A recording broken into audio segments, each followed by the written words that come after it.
Nation में हूं आपके साथ श्वेता श्रीवास्तव। बड़ी खबर पर लगातार हमारी सबसे बड़ी कवरेज जारी है। जी हां, उत्तर प्रदेश में आज तीसरे दौर का मतदान जारी है। सुबह 11 बजे तक 21% मतदान हो चुका है। वहीं पंजाब की बात करें, जहां सभी 117 विधानसभा सीटों पर आज एक ही चरण में मतदान संपन्न होना है। सुबह 11 बजे तक 18% वोटिंग यहां पर हो चुकी है। तो ये बड़ी खबर आपको बता दें, वोटिंग परसेंटेज अब धीरे धीरे सामने आ रहा है, जिसमें उत्तर प्रदेश जहां मतदान सुबह 7 बजे से शुरू हुआ था, 21% मतदान 11 बजे तक हो गया है। वहीं पंजाब में मतदान 8 बजे से शुरू हुआ था, वहां अभी तक 18% वोटिंग हो चुकी है। इसका मतलब है कि पंजाब में जो वोटिंग टर्न आउट है वो उत्तर प्रदेश के मुकाबले अभी बेहतर नजर आ रहा है, और पंजाब में वोटिंग परसेंटेज वैसे भी ओवरऑल ज्यादा रहता है। और हमारे तमाम सहयोगी हमारे साथ जुड़े हुए हैं। एटा से विकास चंद्रा हमारे साथ जुड़े हुए हैं, हमारे साथ हमीरपुर से हमारे सहयोगी विद्या जुड़े हुए हैं, और साथ ही संजीव श्रीवास्तव हमारे साथ वरिष्ठ पत्रकार हैं, वो भी जुड़े हुए हैं। सबसे पहले विद्या झा का रुख करते हैं। विद्या, आप लगातार काफी वक्त से हर सीट पर लगभग गए हैं, हर सीट के समीकरण को आपने समझा है। अगर हम इस पूरे बेल्ट की बात करें, जिन सीटों पर आज मतदान है उनकी बात करें, तो देखिए समाजवादी पार्टी के लिए ये चुनौती है कि वो कैसे जो उनका गढ़ रही सीटें हैं, उनका गढ़ इलाके हैं, उसको बीजेपी के चंगुल से निकाले। और बीजेपी के लिए बड़ी चुनौती ये है कि 2017 में जो करिश्मा दिखाई दिया था मोदी लहर में, उसको कैसे बरकरार रखा जाए।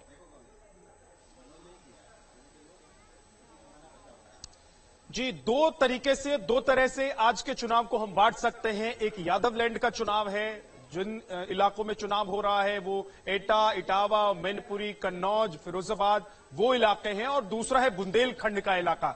देखिए, ये आसपास होने के बावजूद ये जो इलाके हैं ये पूरी तरीके से अलग हैं। चाहे यहाँ के मुद्दों की बात कर लें, यहाँ के लोगों की बात कर लें, यहाँ के समीकरणों की बात कर लें, हर तरीके से अगर आप देखें तो ये दोनों लैंड जो हैं वो अलग अलग हैं। दोनों खंड आपको अलग अलग नजर आएंगे। एक खंड जहां पर बुंदेलखंड, जहां पर मैं खड़ा हूं, यहां पर बीजेपी और बीएसपी की लड़ाई दिखाई देती है। एक खंड जहां पर अखिलेश यादव के परिवार का दबदबा माना जाता है, यादवों का वर्चस्व माना जाता है, यादव लैंड कहा जाता है, वहां पर अलग तरीके की एक लड़ाई लड़ी जा रही है, वहां के मुद्दे अलग है।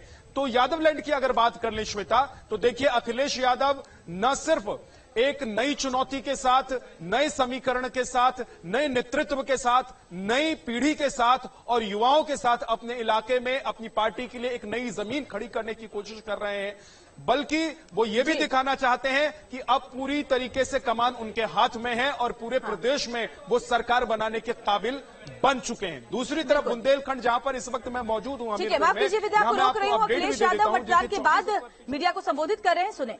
की कोई बहुत ट्रेनिंग थी। अगर मैं आतंकवादी हूं तो वो भी आतंकवादी होंगे। और ये बात पूछिए आप उनसे कि क्या आप एक गाड़ी में मुझे बैठा करके नीरज शेखर खुद टेरिटोरियल आर्मी की ट्रेनिंग को लेकर के डिफेंस में लेके गए थे, नहीं कि लेके गए थे? इसका मतलब क्या निकाले हम? और फिर देश के बड़े बड़े उद्योगपति जो पैसा लेकर बैंकों के भागे, उनकी तस्वीर किसके साथ है? देखिए, ये भाषा इसलिए बदली है कि हमारे बाबा मुख्यमंत्री को समझ में नहीं आ रहा।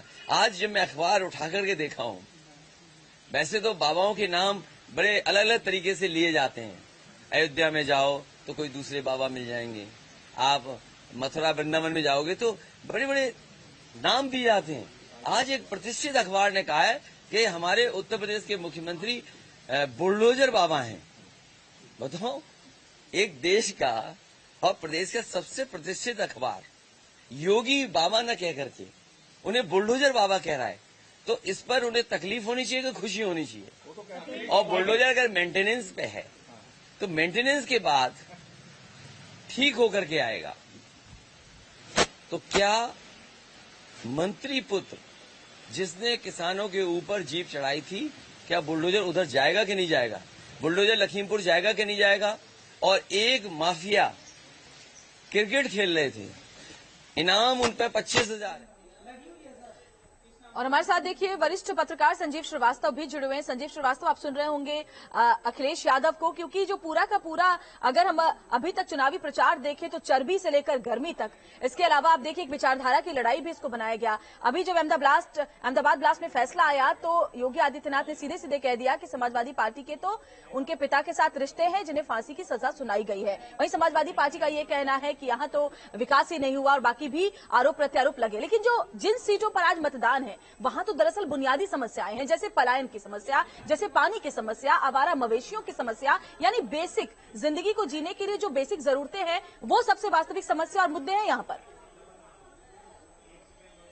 आप बिल्कुल सही कह रही हैं श्वेता, लेकिन जैसे कि हमने देखा है उत्तर प्रदेश के चुनाव में जो वास्तविक मुद्दे हैं, बड़ी समस्याएं, जन सरोकार की बातें हैं, वो कहीं ना कहीं नेपथ्य में चली गई हैं और कोशिश ये की जा रही है कि चुनाव एक इमोशनल और एक उकसाऊ तरह से या उन्माद पैदा करके या आपकी जो इमोशनल इंस्टिंक्ट्स हैं उनको कैसे अपने पक्ष में रिझाया जाए, उन मुद्दों पे चुनाव लड़ा जाए। तो कोई अगर अखिलेश भी बुलडोजर बाबा की बात कर रहे हैं तो वो भी किसी दूसरी तरह से अपनी कॉन्स्टिट्यूएंसी को लुभाने की बात कर रहे हैं। और अगर मुख्यमंत्री योगी आदित्यनाथ कठमुल्ले जैसा शब्द इस्तेमाल करते हैं या गर्मी उसकी बात करते हैं तो वो भी, या इवन माफिया राज खत्म करने की बात करते हैं, लॉ एंड ऑर्डर की बात करते हैं, तो वो भी एक किस्म के इशारे होते हैं, संकेत है कि उनकी कॉन्स्टिट्यूएंसी जो ज्यादा गाढ़ी हार्डकोर हिंदुत्व की कॉन्स्टिट्यूएंसी है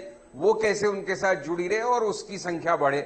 तो जो रियल मुद्दे हैं, बिजली, सड़क, पानी, रोजगार, शिक्षा, ये सब बहुत आवश्यक है, जनता भी जानती है बहुत आवश्यक है, लेकिन वोट डालते डालते सभी पक्षों का प्रयास ये रहता है कि वो उनके द्वारा, जुमले तो मैं नहीं कहना चाहूंगा, लेकिन उनके द्वारा ऐसे इमोशनल कार्ड्स पे आ जाए।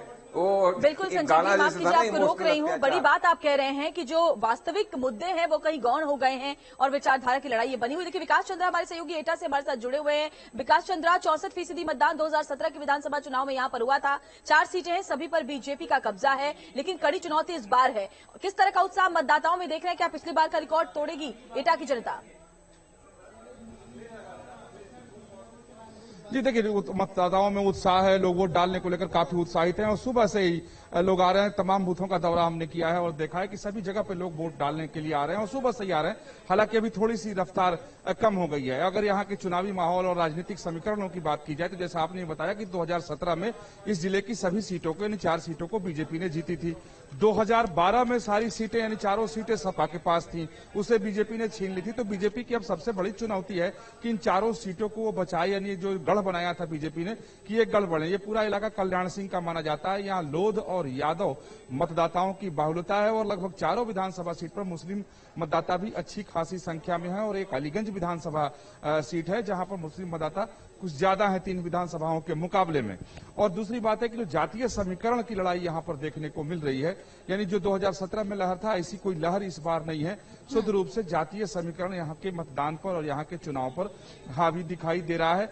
चाहे, और दूसरी बात है कि जो मौर्य वोट पे बीजेपी दावा कर रही है, तो इस इलाके में जो केशव देव मौर्य हैं, महान दल के जो नेता हैं, उनका गठबंधन है, तो कुछ जो मौर्य वोट है वो सपा को भी ट्रांसफर हो रहा है। उसके बाद तीसरे नंबर पे शाक्य मतदाताओं की संख्या आती है, तो उसको लेकर के भी दावेदारी की जा रही है बीजेपी की तरफ से। बिल्कुल विकास चंद्रा, यादव बेल्ट में शाक्य, लोध, कुर्मी, ये वोटर भी काफी अहम है। विद्या का एक बार फिर से मैं रुक कर लेती हूँ। विद्यानाथ झा हमारे साथ लगातार बने हुए। विद्यानाथ झा, कैराना पलायन चर्चा में रहा, लेकिन वास्तविकता तो ये है कि बुंदेलखंड में पलायन जमीनी हकीकत है।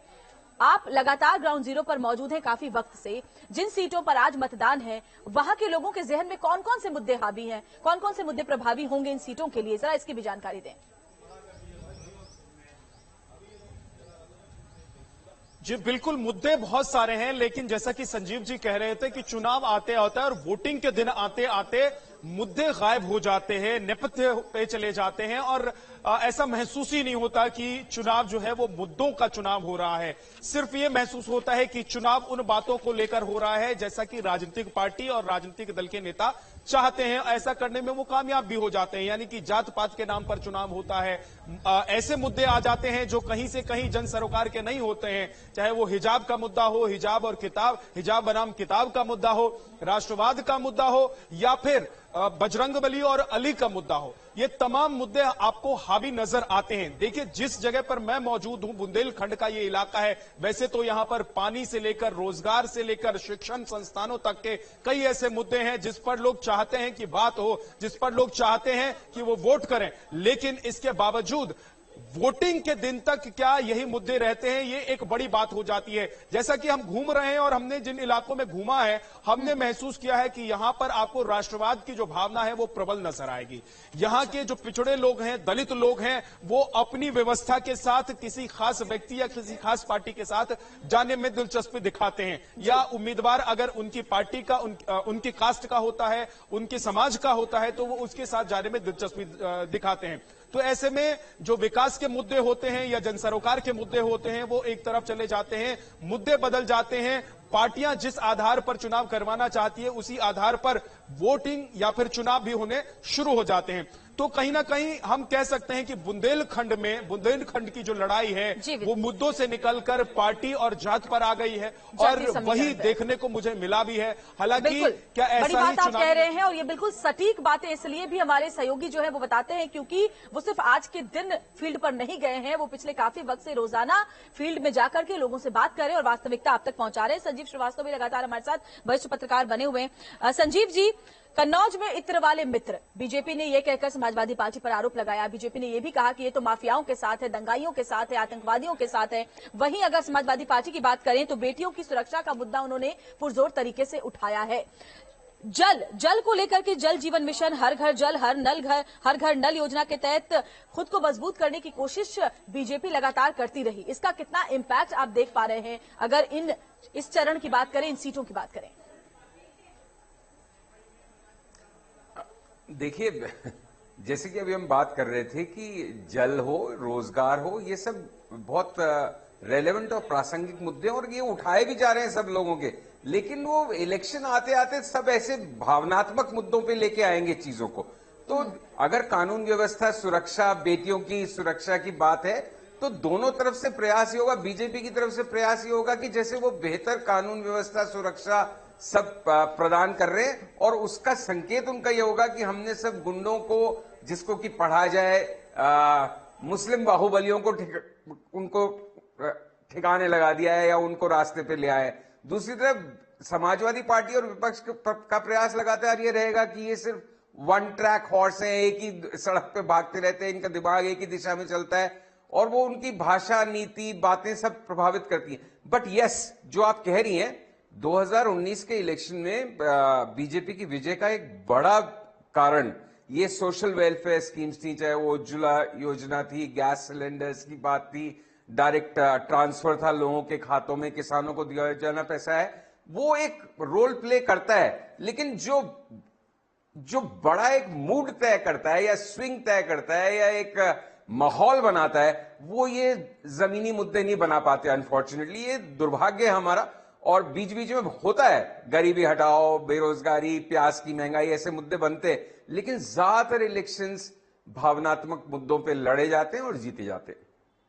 बड़ी बात आप कह रहे हैं। और एटा चलते एक बार विकास चंद्रा हमारे साथ लगातार वहां पर मौजूद हैं। विकास, हम चाहेंगे आप तस्वीरें दिखाएं, क्योंकि उम्मीद इस बात की है कि लोग ज्यादा से ज्यादा निकले। चुनाव आयोग ने भी पुरजोर कोशिश की है और सभी दलों के नेताओं ने भी ये कहा है लोगों से कि आप निकलिए, मताधिकार का इस्तेमाल करिए। तो तस्वीरें दिखाइए। सुबह में आपने दिखाया था कि महिलाएं भी बड़ी संख्या में मतदान केंद्रों तक पहुंच रही हैं, अभी कितना उत्साह दिखाई दे रहा है?